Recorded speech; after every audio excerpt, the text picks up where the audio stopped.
Bismillahirrahmanirrahim. Kemudian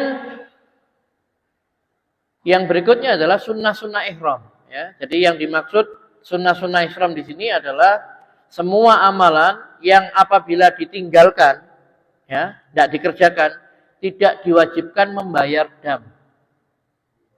Ya, tidak wajib bayar denda, bayar dam. Tetapi menyebabkan pelakunya tidak dapat meraih pahala yang besar. Ya.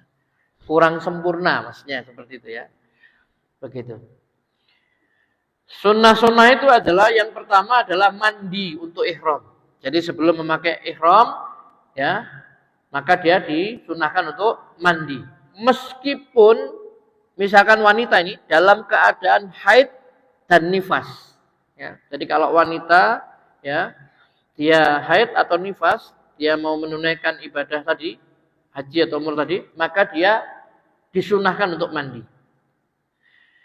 Ketika istri Abu Bakar As-Siddiq radhiyallahu an habis melahirkan, ya, berarti kan nifas, ya, darahnya keluar setelah melahirkan, berniat untuk melaksanakan ibadah haji, kemudian oleh Rasulullah SAW dia diperintahkan untuk mandi.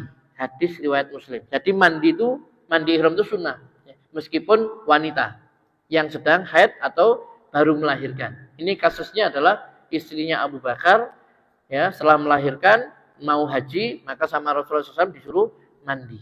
Ya, sunnah. Kalau tidak mandi tidak apa-apa. Cuma dia tidak mendapatkan keutamaan, ya, sunnah tadi itu. Ya. Yang kedua adalah berihram dengan memakai selendang atau sarung yang berwarna putih lagi bersih, sebagaimana yang dilakukan oleh Nabi Shallallahu Alaihi Wasallam. 2 helai kain, ya, yang disunahkan berwarna putih dan kain itu tidak berjahit. Ya. Satu untuk sarung, ya, satu untuk menutupi tubuhnya itu, ya, seperti itu. Cuma 2, tidak boleh pakai celana dalam, tidak boleh, ya. Tidak boleh pakai kaos dalam, tidak boleh juga, ya. Pakai topi juga tidak boleh, ya.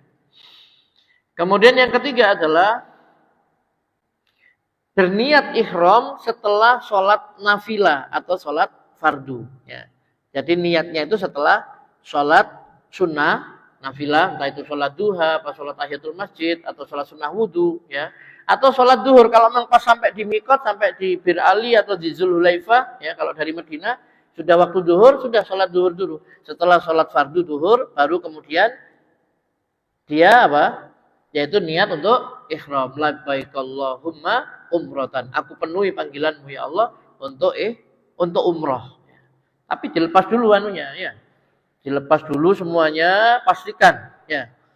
Pokoknya di tubuh ini hanya melekat kain ihram tadi dipakai untuk sarung dan untuk membalut tubuhnya tadi itu, ya, selendangnya tadi itu. Begitu, sudah pasti, ya, yakin sudah lepas semuanya, sidi-sidinya, baru kemudian niat untuk ihram tadi itu, ya. Nah, kemudian yang keempat adalah disunahkan juga ini sebelum pakai ihram, untuk memotong kuku.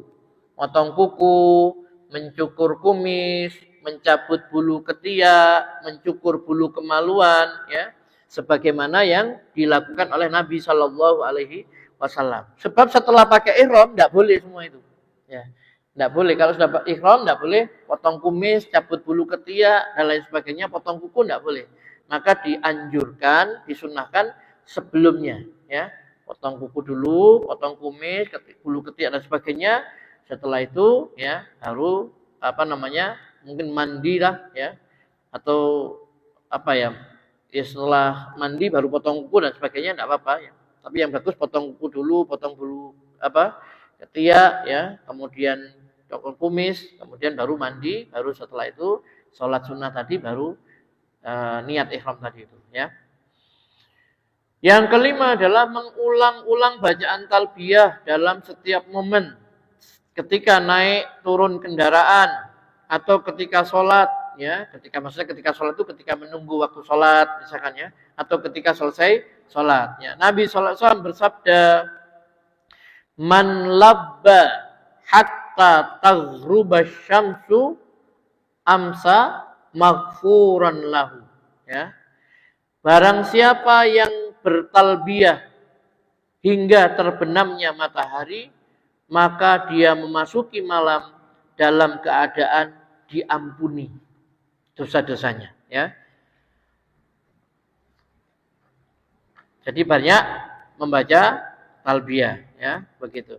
Kemudian yang keenam adalah berdoa dan bersolawat atas Nabi Shallallahu Alaihi Wasallam setelah membaca talbiyah, ya. Karena beliau apabila selesai membaca talbiyah lalu berdoa kepada Allah dan memohon surga dan dilindungi dari api neraka. Ya, hadis ini diriwayatkan oleh Asy-Syafi'i, ya, begitu.